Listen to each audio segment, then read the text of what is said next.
A Strange Dr. Weird.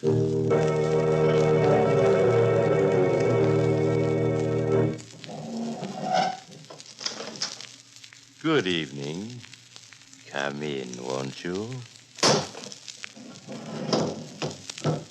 You seem a bit nervous. Perhaps it would help if I told you a story about a friend of mine who had a most unusual experience. You see, he was executed first and then committed murder afterwards. I call his story The Man Who Lived Twice.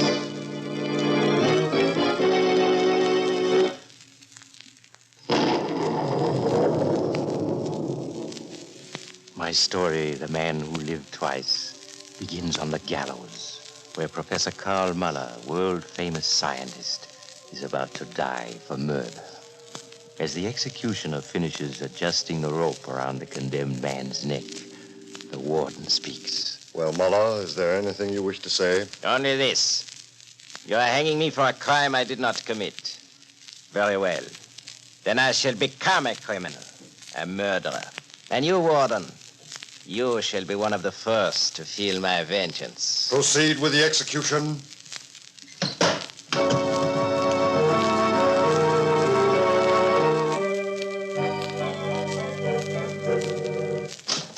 Professor Williams. Yes, come quickly. Of course. Everything's ready and waiting. Right here. Good. Start the artificial heart pumping. Of course.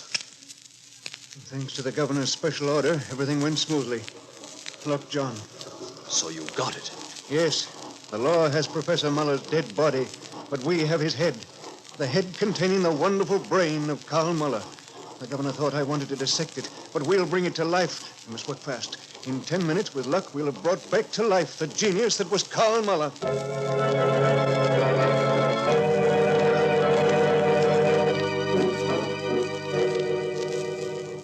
We've won, Professor. Look. His eyes, they blinked. Yes. Now they're opening. They're staring at us. His brain lives and knows what we're doing. Now, John, we must find some way to let that mighty brain we rescued from the grave speak to us, so that its great work may be carried on. Come, John, we must work fast.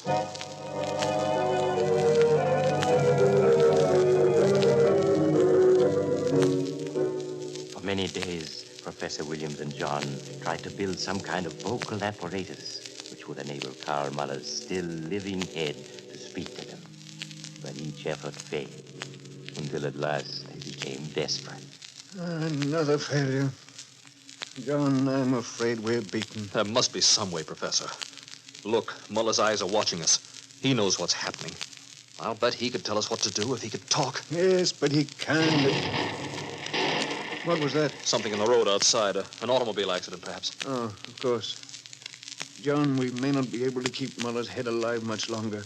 Unless we can communicate with him. I need his advice. There must be some answer. Muller's notes give full details. Someone's at the door. Quick, lock it. No one must enter this room. Help me. It's someone who's hurt. He's bleeding. That crash we heard. Please help me.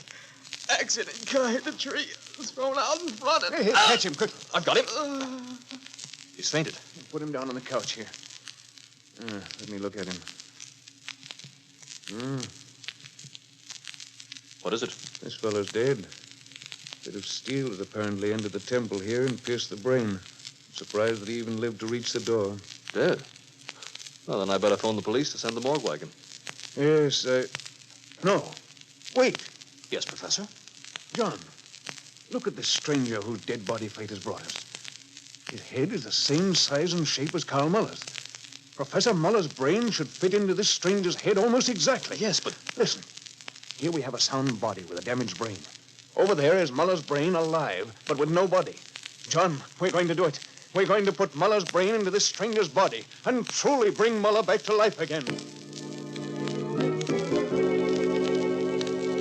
Say, Doctor, tonight's story has me a little worried. Do you think you could give us a little idea of what happened next? Certainly. You're going to spend no more than 40 seconds talking about Adam hats. Oh, I can do it in 30.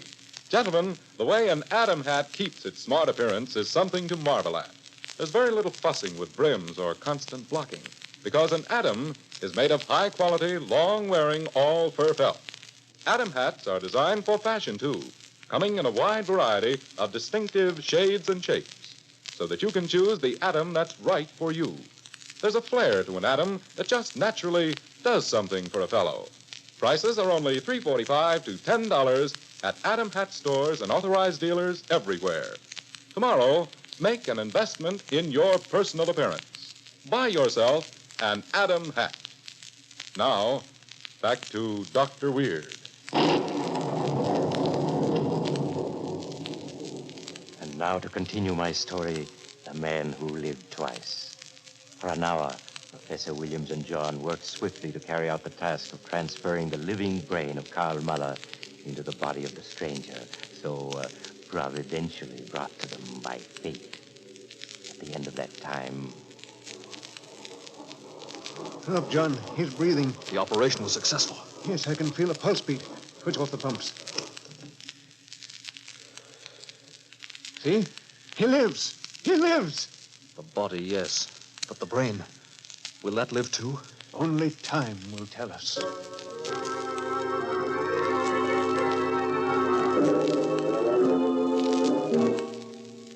For weeks, the two scientists tended their amazing patient day and night. And then one day, the stranger's body moved, a sign that the transplanted brain had taken control of its new home. For after that, it was only a matter of days before Karl Muller was able to get up and dress and inspect in a mirror the new body that had become his. Ah, yes.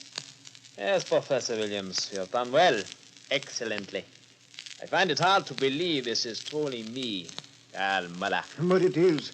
And how the world will marvel when it learns the truth. The world, yes. Tell me, this body that is now mine, to whom did it belong before our little transfer? You were named Larry Johnson, Professor. That's about all we know. You see, there was an accident and... Yes, I know. I witnessed the arrival of Mr. Johnson, remember. But you know nothing of this Larry Johnson who staggered in so fortunately that day to present me with his body? No, we never made any inquiries. We didn't want to attract attention. You are wise. It does not matter who I was. What does matter is that I am now Karl Muller, a genius with 50 years of life still ahead of him. But, of course, I cannot use the name of Muller. What do you mean? Karl Muller was convicted for the crime of murder because the subject died in an experiment. So Karl Muller must stay dead. But as Larry Johnson, a new scientific genius, will arise to astound the world. What that means... It means that no one must ever know what happened in this laboratory. No one ever know. It must be a secret, always. And for another reason, too. Those fools who convicted me, they must be made to pay, and they shall with their lives. What are you saying? I was convicted of murder. I shall become a murderer. The judge, the prosecutor, the jury, they shall all feel my vengeance. That's madness, Muller. Listen to me. Your brain's been affected by what's happened. My brain is clear and stronger than ever. I shall have my vengeance secretly, cleverly. My victims, they will cower in terror at the thought I am striking back at them from beyond the grave. I've been making my plans as I convalesced. No, we'll stop you. Will you? I think not. John, look out. He's got a scalpel in his hand. He's got... You killed him. Yes. Now it is your turn. No, stay away from me. You must die so my secret will remain safe. You're mad. I'm a genius. The world, it will cower at my feet before I am through.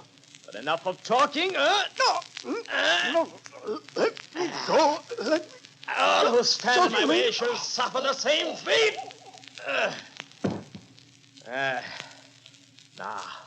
Now no one in the world knows that Karl Muller, who died on the gallows, lives again.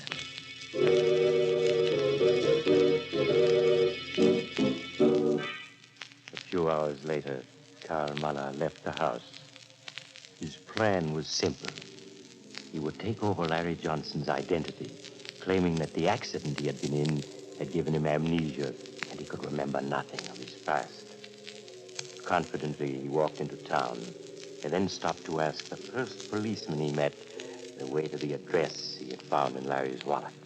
Pardon me, officer. Which way is Michigan Avenue, please? Why are you Larry Johnson. Why, yes, of course I'm Larry Johnson. What of it? What of it? I'll show you what of it.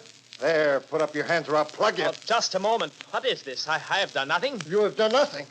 Look, officer, I've been in an accident. My memory... You'll be in a worse accidit if you try anything. I've got you now. But I don't understand. What... You'll understand when the judge sentences you to hang, you murdering rat. Hang? No, this can't be. You'll find out. No, I've done nothing. Let go of that gun. No. Let go. Maybe I'll not. plug you. Give me that gun. I'll shoot. No one's going to ask I'll me. shoot. I warned you. Well, you had it coming. I've only saved the state the price of a trial. Yes. Yes, you have. What was Larry Johnson wanted for, anyway? What were you wanted for? For holding up a bank messenger and then killing Officer Clancy in your getaway, that's all. Yeah, and for stealing a getaway car which you wrecked and abandoned out in the suburbs. No. Wanted for murder. The body I took was wanted for murder. No.